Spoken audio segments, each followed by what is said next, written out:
제가 이제 어느 교회에서 낮 집회를 좀 했는데요.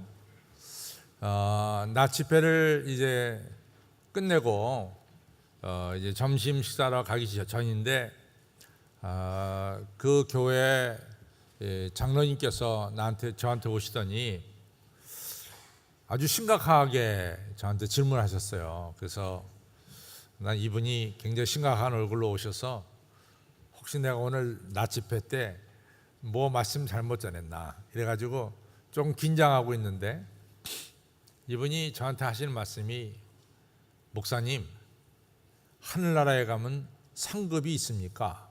이 질문을 하는 거예요. 그래서 제가 뜻밖의 질문을 받았어요. 나는 다른 질문을 받을 줄 알았더니 하늘나라 가면 상급이 있습니까? 그래서 제가 이사야서 여러분들 40장 10절에 보면 여호와께서 강하게 임하시리니 그때 상급과 보응이 있으리라 이렇게 말씀을 하셨어요. 그래서 상급이 있습니다.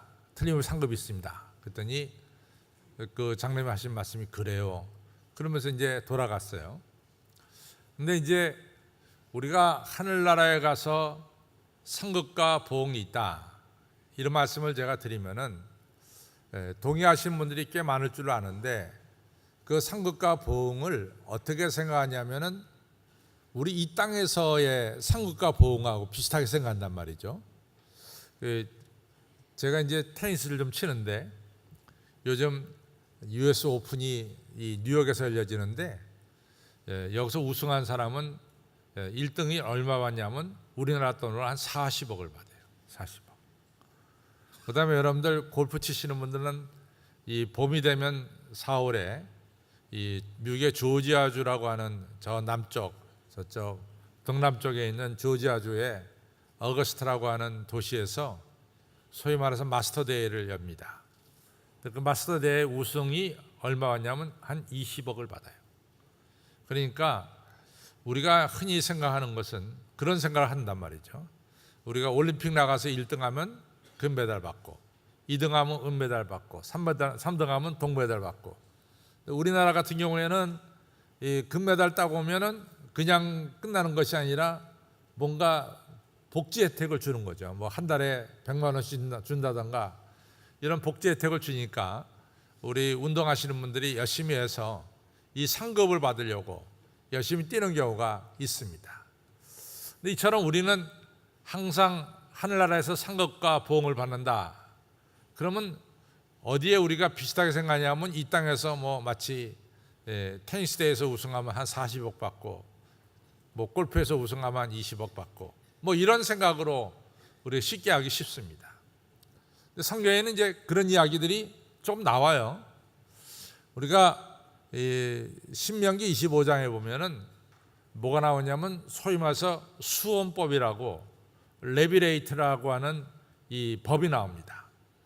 근데 이제 하나님께서 이제 우리들에게 땅을 주시면서 이 땅들이 계속해서 자손되도록 유지될 수 있도록 하나님께서 우리에게 땅을 주셨어요. 그래서 유지될 수 있도록 주신 법이 이제 쉽게 말하는 우리가 안식년법이고 또 더 나아가서는 우리가 희년법이라는 법을 우리에게 주셔서 한 사람이 많은 땅을 차지하지 않고 하나님께서 주신 땅을 이 가족들이 잘 가꾸며 살아가도록 이렇게 희년법을 우리에게 주셨죠.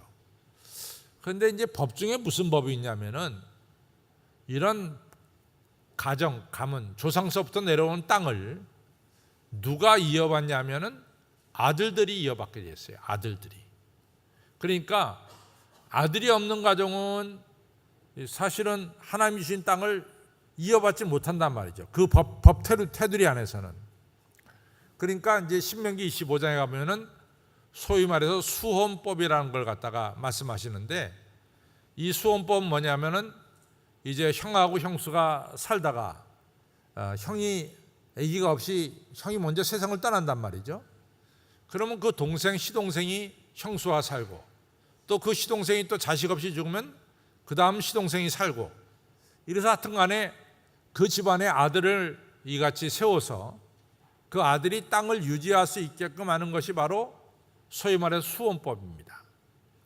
그래서 여러분들 이 수원법이 여러 가지로 나타나는데 그 중에 하나가 여러분들 롯이라고 하는 아브라함의 조카 롯이 있잖아요. 그 조카 롯이 소돔과 고모라가 심판받을 때 소알 땅에 도망가도록 하나님이 허락합니다. 근데 그 큰딸과 작은딸이 아버지하고 관계해서 모압과 암몬이라는 족속을 만들죠. 그것도 어떤 경우에 이 수원법에 해당되는 거죠. 또 창세기 38장에 가면은 이 유다, 우리 유다 지파 알잖아요. 유다가 이 다말이라고 하는 며느리를 통해서 세레와 베레스라고 하는 자식을 또 얻게 된단 말이죠. 이런 것들이 다 하나의 구약에 나타난 수원법에 의해서 나타난 현상들이에요. 그런데 이제 예수님 앞에 사두개파 사람이 나타났어요. 사두개파 사람들은 부활이라고 하는 것을 부정하는 사람들이니까 부활의 허구성을 좀 예수님에게 이제 공격하기 위해서 이렇게 아주 회개한 이 질문을 하게 되죠. 예수님, 어느 집안에 말이죠, 그 형하고 형수가 살다가 형이 자식이 없이 죽었습니다. 그랬더니 두 번째 시동생, 세 번째 시동생, 이 시동생들이 다 형수와 관계를 가졌는데 7 시동생들과 관계를 가졌어요. 그럼 부활해서 그 형수의 남편이 누가 됩니까? 뭐 이런 식으로 물어봤다고요. 그랬더니 예수님께서 뭐라고 말씀하냐면, 야 이 사람아, 어떻게 자네는 하나님의 나라를 이 세상 질서 안에서만 생각하느냐? 하나님의 나라는 너희가 생각하는 이 세상 질서가 아니다. 하나님 나라는 장가가고 시집가는 것도 없고 물론 죽는 것도 없고 그리고 다 천사와 같이 너희들이 영광스러운 존재가 돼서 영원히 존재하는 것을 모르느냐? 이러면서 이 사두개파 사람들에게 이야기를 했습니다. 그러니까 우리의 생각은 하나님의 나라 하면은 하나님의 나라는 항상 우리 이 세상 질서, 우리가 이 세상에서 이루어지는 일을 가지고 하나님 나라가 그렇게 전개될 것이다 우리가 상상합니다. 그러나 분명한 것은 여러분과 제가 상상하는 것처럼 하나님 나라는 우리의 생각 같은 그런 하나님 나라는 아닙니다. 그래서 사도 바울이요, 삼층천을 다녀와서 한 말이 뭡니까? 삼층천을 다녀와서 한 말이, 사도 바울이 뭐라고 얘기했냐면, 내 입으로는 하나님 나라를 설명할 수가 없다 그랬어요. 설명할 수가 없다. 저는 앞으로 장차 전개될 하나님 나라를 어떻게 설명하면 좋을까, 그런 고민을 늘 하고 있어요. 물론 제가 하나님 나라를 이같이 보지를 못했으니까 어떻게 하나님 나라가 이렇다라고 말하기는 어려워요. 그러나 분명한 한 가지는 우리가 이 세상에 살고 있는 이 세상과는 전혀 다른 그런 세상이 하나님 나라일 것이다, 이런 믿음은 있습니다. 왜 그러냐? 여러분들 아기들이 엄마 모태에서 10개월이 있잖아요. 근데 아기들이 엄마 모태에 10개월이 있는 동안에 얘네들이 정말 들을 거 다 듣고 보진 못해도 다 알아요. 뭐 예를 들자면은 이제 우리 그 큰손주가 아셔고 둘째가 엔젤인데, 얘가 엔젤이 그 아셔가 뭐 이렇게 막 떠들면은 하도 막 얘기하면 또 부모들은 어떨 땐 시끄러울 수도 있어요. 근데 엔젤은 하나 시끄럽게 생각은 안 해. 왜냐? 맨날 걔 얘기를 들었거든, 어머니 모태에서. 또 우리 둘째는 이 멍멍이 하나 키우는데 이 멍멍이가 가끔가다 뭐 엄청나게 짖어요. 우리 시끄럽다고 야 이놈아 짖지 마 막 그러는데, 그 애기는 멍멍이가 짖어도 눈 하나 깜짝 안 해. 왜? 엄마 모태에 있을 때부터 그 개는 맨날 짖어댔거든. 그러니까 맨날 듣던 게 있어갖고 하나 변하는 게 없다고요. 이게 뭐냐? 애기들이 엄마 모태에서 다 듣고 다 느끼면서 산다는 거야. 근데 이 애기가 의식이 있다는 거죠. 그럼 애가 엄마 모태에서 앞으로 내가 엄마 모태에서 나와서 살아갈 세상은 높은 빌딩이 있고 뭐 네온사인이 왔다 갔다 하고 산이 있고 수풀이 있고 바다가 있고 강이 있고 그런 걸 상상했겠냐고 말이에요. 전혀 상상 못하지.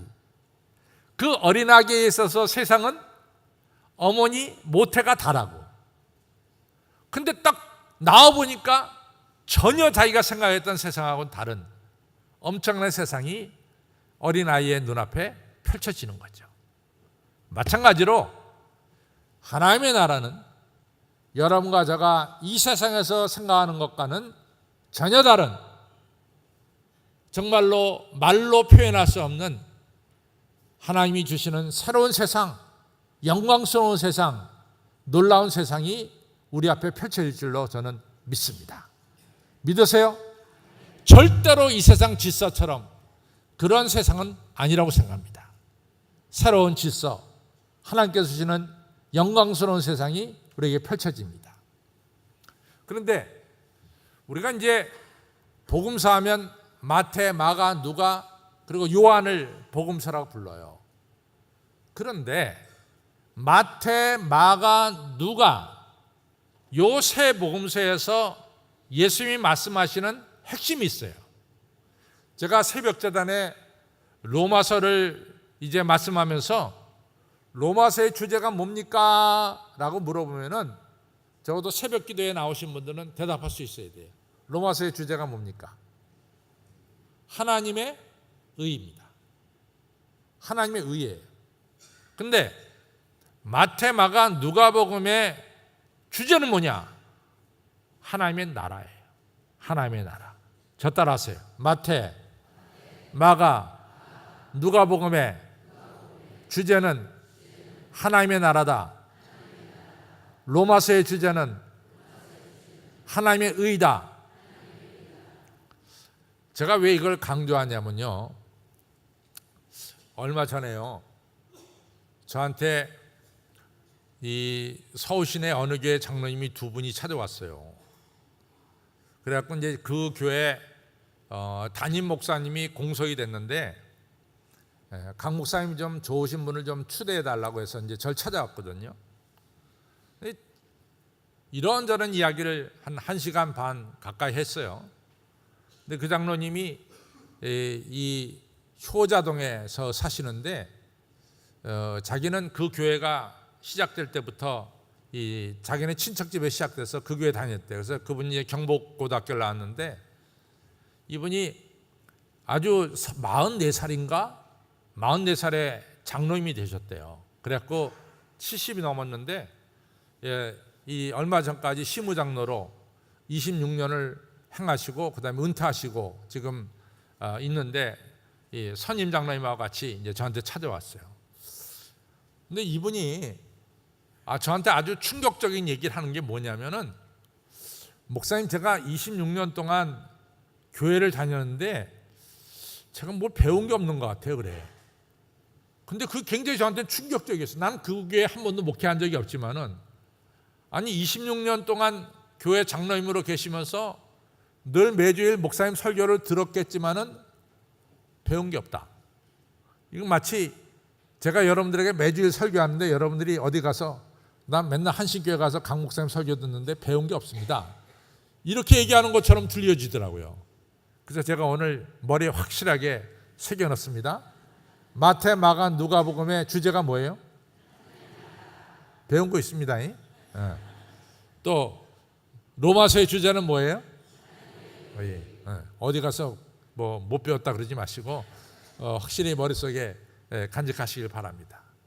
하나님의 나라가 왜 중요하냐? 예수님께서 처음 설교한 내용이 뭔지 아세요? 회개하라, 천국이 가까웠다예요. 그러니까 예수님의 첫 번째 설교가 천국입니다. 하나님의 나라입니다. 오늘도 이제 바리새인이 와서 질문한 것도 하나님의 나라입니다. 왜냐하면은 예수님이 날마다 하나님의 나라에 대해서 얘기하거든요. 뭐 하나님의 나라는 작은 겨자씨 하나가 같다. 그런데 이 작은 겨자씨지만 크면은 큰 나무가 돼서 그 나무에 새들이 와서 깃들이느니라. 이것이 바로 하나님의 나라다. 이렇게 하나님의 나라에 대한 비유를 예수님이 시시때때로 말씀하셨어요. 그러니까 예수님의 설교를 듣는 사람들은 머릿속에 하나 각인이 됐다고요. 예수님의 설교의 주제는 하나님의 나라구나. 그러니까 이제 예수님에게 와서 질문한 거죠. 예수님, 하나님 나라가 언제 임합니까? 이런 말씀을 하신 거예요. 그랬더니 예수님의 오늘 대답이 우리 본문에서 20절 21절의 대답이 하나님의 나라는 눈에 보이게 임하는 것이 아니다. 또 하나님 나라는 여기 있다 저기 있다도 라고도 말하지 못하느니라. 왜냐하면 하나님 나라는 어디에 있다? 너희 마음에 있다 이거예요. 하나님의 나라는 어디에 있어요? 우리 마음에 있다 이거죠. 저 따라 하나님 나라는 우리 마음에 있습니다. 이것이 예수님의 분명한 말씀이에요. 너희들은 하나님 나라가 뭐 눈에 보이게 임하는 것처럼 생각하는데 그게 아니다는 거죠. 우리가 요한복음 6장에 가면 재밌는 이야기가 나와요. 이 예수님의 따르는 무리들이 예수님을 찾아왔어요. 예수님, 저희는 모세가 하나님 보내신 우리의 지도자임을 분명히 믿습니다. 이러면서 이제 얘기가 시작돼요. 모세가 하나님 보내신 위대한 지도자임을 우리가 믿습니다. 왜냐하면은 그 증거가 있습니다.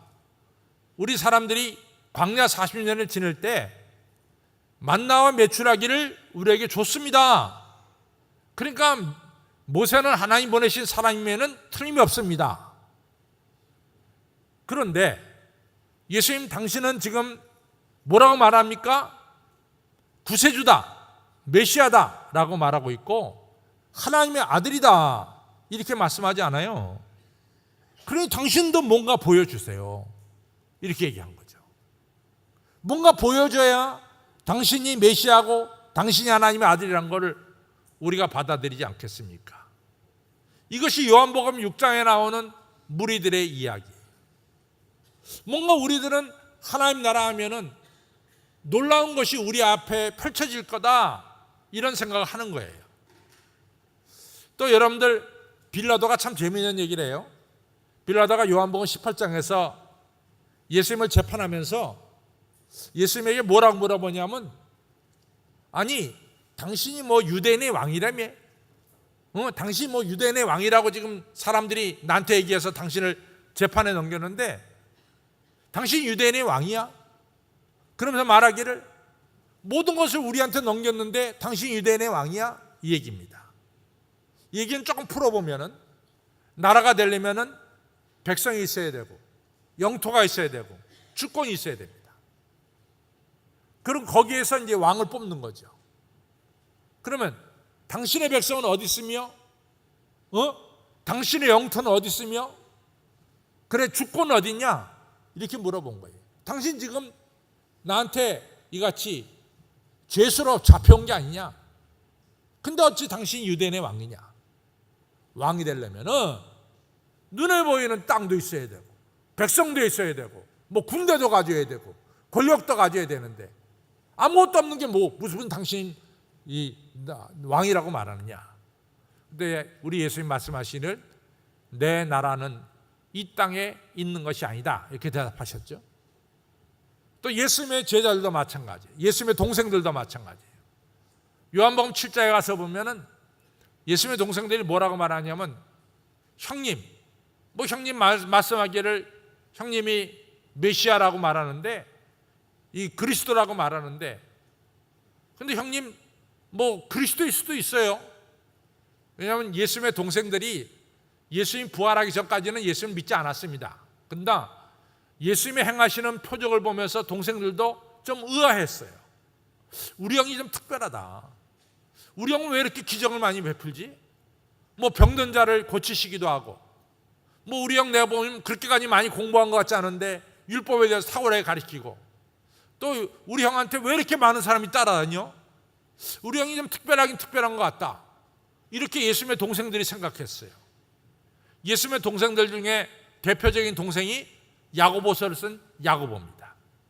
그러니까 동생이 이런 얘기를 해요. 형님 보니까 많은 기적을 베푸는데 뭐 이런 시골 바닥 이 갈릴리 구석에서 기적을 베풀어 봐야 누가 형을 알겠어요, 누가. 그러니까 형님 그러지 마시고 저 사람들이 많이 모이는 예루살렘에 가서 기적을 베풀어서 형님 세력을 키우십시오. 이런 얘기를 했어요.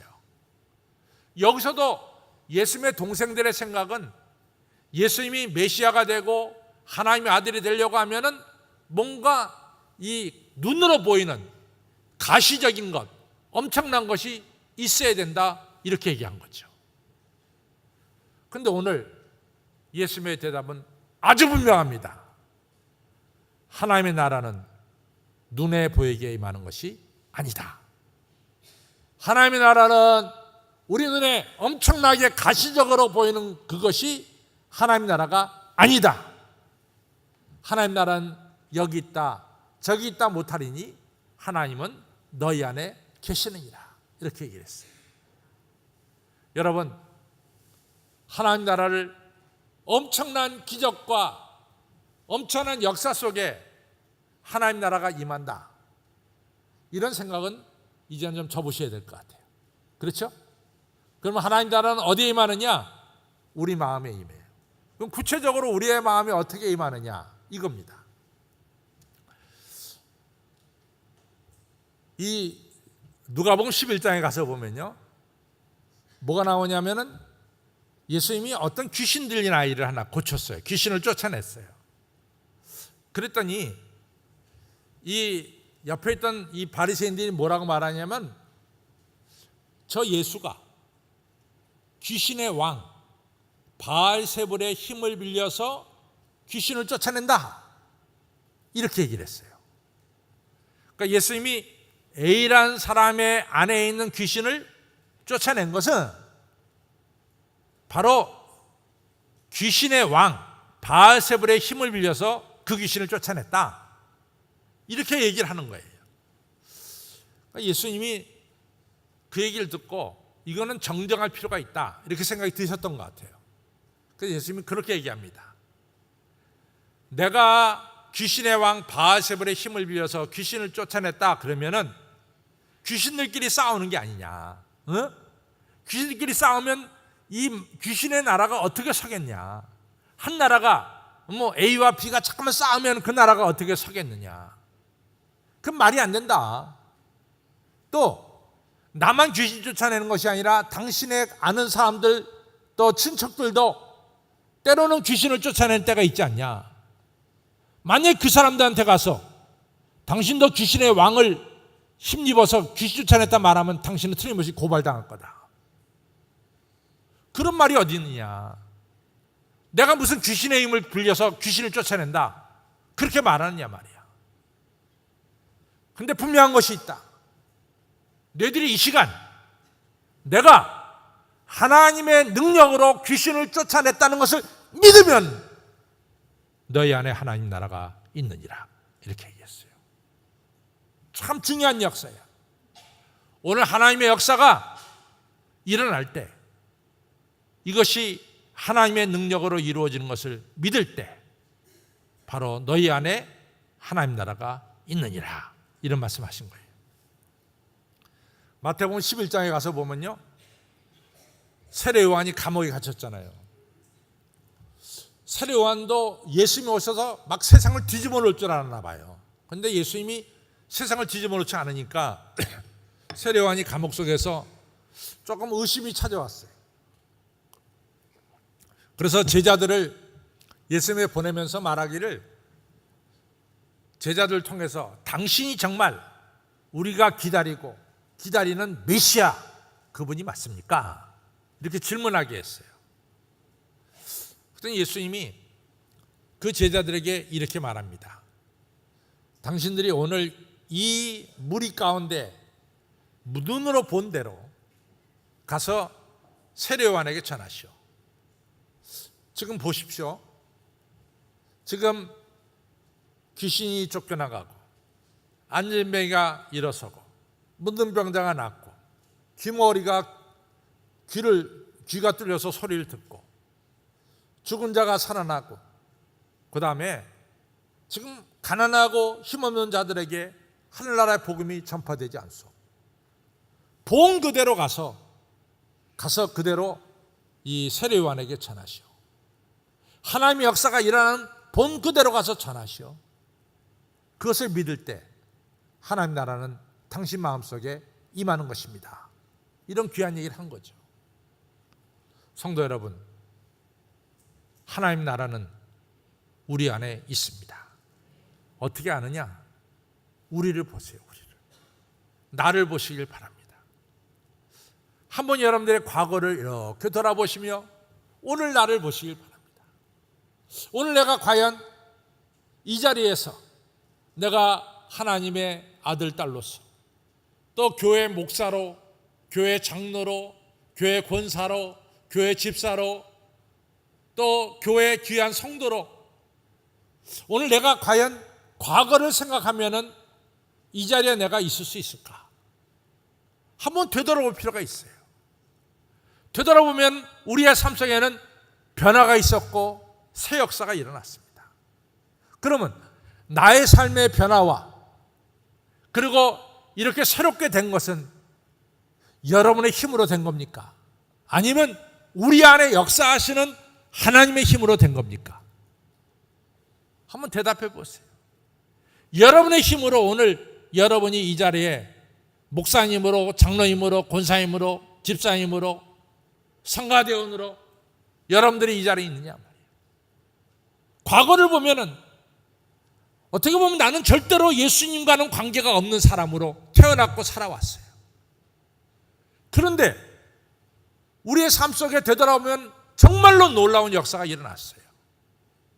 내가 오늘 하나님의 아들, 딸이라고 부름받는 것, 이 예배당에서 이같이 하나님을 찬양하고 예배한다는 것은 우리의 삶 속에 놀라운 힘이 우리 가운데 임했다는 사실을 우리는 발견하게 될 줄로 믿습니다. 이 놀라운 힘이 내 안에 역사하고 있다는 것을 믿는 사람이 바로 그 안에 하나님 나라가 있다라고 하는 사실이에요. 성도 여러분, 하나님의 역사는 오늘 우리 마음속에서 일어나고 있습니다. 이것을 느끼고 깨닫는 자에게 바로 하나님 나라는 그 마음속에 세워진다는 것을 믿으시기를 바랍니다. 우리 마음에 하나님 나라가 세워진다. 너무 중요한 거예요. 여러분들, 우리가 살다 보면은 얼마나 여러 가지 일들이 많이 일어나는지 몰라요. 우리를 실망시키는 이야기, 우리의 마음을 분열시키는 이야기. 그래서 어떨 때는 그런 일들을 보면서 밤에 잠을 설칠 때도 있어요. 우리 마음이 나눠져 가지고 우리 마음속에 갈등이 생기고 의심이 생기고 편안치 못할 때가 많아요. 그러니까 잠언서 4장 23절에 무릇 지킬 만한 것보다 내 마음을 지켜라. 생명이 이에서 남이니라. 너무나 중요한 말씀이에요. 우리 마음이 갈라지고 이같이 갈등이 있을 때는 너무 마음이 괴롭고 삶이 어려워지는 거예요. 그런데 오늘 예수님은 하나님 나라는 너희 안에 있느니라 라고 말씀하세요. 우리 안에 하나님 나라가 세워져야 되겠고 하나님 나라가 우리 안에서 역사해야 될 줄로 믿습니다. 그때만이 우리는 능력 있는 삶, 담대한 삶을 살아갈 수가 있게 되기 때문에 그렇습니다. 어떻게 하면 하나님 나라가 우리 안에 역사하는 걸 우리가 확인하며 살 수 있을까? 하나님 나라는 너희 안에 이루어진다 그랬는데 어떻게 하면 하나님 나라가 우리 안에 이루어질까? 제일 먼저는 내게 역사하신 하나님의 능력을 인정하시기 바랍니다. 오늘 나의 나 된 것은 내 안에 하나님의 능력이 역사하셔서 오늘 내가 이 자리에 왔습니다. 내 속에 임한 하나님의 능력을 인정하실 때 바로 우리 안에 하나님 나라가 세워집니다. 하나님 나라의 특징은 또 뭐냐? 하나님이 다스리는 것이에요. 하나님이 다스리는 것이 하나님의 나라입니다. 우리 안에 하나님이 다스린다는 것은 여러분과 제가 하나님 말씀에 순종하는 거예요. 여러분과 제가 하나님 말씀에 순종할 때 하나님 나라는 우리 안에 이루어집니다. 우리가 교회를 가리켜서 뭐라고 부르냐? 교회는 작은 천국이다 또는 천국의 출장소다 이렇게 얘기해요. 그럼 교회는 뭐냐? 교회는 예수 그리스도가 머리가 되고 여러분과 저는 뭐가 돼요? 지체가 되는 거예요. 우리는 지체야. 교회의 머리는 예수 그리스도입니다. 여러분들, 이 헝겊이 뭐 뭐 무거워요? 이거는 누구나 들 수 있어. 누구나 들 수 있어. 이건 무겁다고 못 드는 사람은 아무도 없어. 그런데 여러분, 우리의 머리가 우리의 손과 발과 연결되는 신경이 문제가 생기면은, 문제가 생기면은 이건 못 들어. 손이 안 간다고. 이게 무겁지도 않은데 우리 손이 안 가. 머리하고 손에 신경이 연결이 안 되면 이게 못 든대도. 이거 그냥 뻔히 보고 있어. 아무 것 좀 들어봐. 손이 안 움직여. 왜? 우리 지체가 머리와 끊어졌을 때는 이 가벼운 것조차도 못 들어요. 그러나 우리 머리와 지체가 연결됐을 때 우리는 이것만 아니라 더 큰 것도 들 수 있는 이런 사람이 되는 거야. 그래서 교회는 뭐냐? 교회는 예수 그리스도가 머리가 되고 여러분과 저는 지체가 돼서 예수님의 말씀에 순종하며 따라가는 것이 바로 교회고, 그런 교회가 바로 작은 천국이 된다라고 하는 사실을 믿으시길 바랍니다. 우리 안에 계시는 하나님의 말씀에 순종하셔서 우리 안에 천국이 이루어져야 될 줄로 믿습니다. 또 한 가지 중요한 건 뭐냐? 마태복음 16장에서 예수님이 베드로에게 그랬어요. 제자들에게 너는 나를 누구라 하느냐? 마태복음 16절에 주는 그리스도시요 살아계신 하나님의 아들입니다. 유명한 신앙 고백했어. 예수님 대답하기를 바요나시마나 이를 내게 알게 하니는 내 혈육이 아니라 하늘에 계신 아버지다. 너 이제부터 이 요한의 아들 시몬이 아니야. 내가 네 이름을 베드로라 하느니 반석이라 하느니 그에 내가 내 교회를 세우겠다. 음부의 권세가 이기지 못해. 그리고 내가 너에게 천국 열쇠를 주겠어. 땅에서 매면 하늘에 매고 땅에서 풀리면 하늘에 풀리리라. 너무 유명한 축복의 말씀을 하셨어요. 그 모든 축복의 말씀, 천국의 열쇠와 하나님의 교회를 세운다고 하는 이 모든 하나님의 축복의 말씀의 원인이 뭐냐? 베드로라고 고백했어요. 예수님은 나를 죄악에서 건지신 구세주가 되십니다. 그리고 하나님의 아들이 되십니다. 이것이 고백이에요. 성도 여러분, 오늘 이 시간 여러분과 저가 예수님께서 나를 죄악에서 구원하셨다는 사실을 확실하게 믿으시기를 바랍니다. 저 따라 예수님은 나를 죄악에서 건지셨습니다. 예수님은 나의 구세주십니다. 이 신앙 고백이 확실할 때 여러분 안에 하나님 나라가 세워짐을 믿으시기를 바랍니다. 오늘 이 시간도 우리 주님은 우리의 마음문을 두들기세요. 야, 강 목사야, 내가 네 마음문을 두들긴다. 퉁퉁퉁퉁 두들겨요. 누구든지 내 음성을 듣고 마음을 열면 주님이 내 안에 들어와 나와 더불어 거하고 나는 주님과 함께 먹느니라고 말씀하고 있어요. 오늘 아무쪼록 여러분들 마음문을 이 시간도 우리 예수님이 두들기세요. 퉁퉁퉁 마음문 여시고 예수님을 중심에 모시고 예수님과 동행하는 하나님 나라를 이루며 살아가는 여러분과 저의 삶이 되시기를 바랍니다. 저 따라 무릇 지킬 만한 것보다 너희 마음을 지켜라. 생명이 이에서 남이니라. 여러분들의 마음이 하나님 나라 되기를 주님의 이름으로 축원합니다. 아버지 하나님, 우리가 사는 세상에 너무 험악합니다. 여러 가지 소리들이 왔다 갔다 하고 또한 여러 가지 불편한 일들이 우리 주변에 벌어지고 있습니다. 아버지 하나님, 이러한 세상 속에 살면서 자칫 잘못하면 우리 마음이 나눠져서 서로 갈등하게 되고 의심이 생겨서 불안하게 되고 아버지 하나님, 우리 마음에 평안이 깨어질 때가 많습니다. 그러나 오늘 주님 말씀하기를 하나님 나라는 눈에 보이게 있는 것이 아니라 여기 있다 저기 있다도 못하리니 하나님 나라는 우리 마음에 있느니라고 말씀했습니다. 아버지 하나님, 우리 마음에 하나님 나라가 세워지게 하여 주시옵소서. 이 시간 하나님의 다스리심을 인정하고 하나님의 말씀에 순종하는 저희들 되도록 도와주시고 예수님은 나를 죄악에서 건지신 구세주고 하나님의 아들이심을 분명히 고백하는 신앙 고백이 저희들에게 있도록 믿음 허락하여 주시고, 오늘 이 시간도 내 마음문을 두들기는 예수님의 음성을 듣고 마음을 썩 열어서 주님을 내 안에 모셔서 아버지, 우리 안에 주님이 다스리는, 주님 주시는 평강과 은혜가 넘치는 작은 천국이 이루어지게 하여 주시옵소서.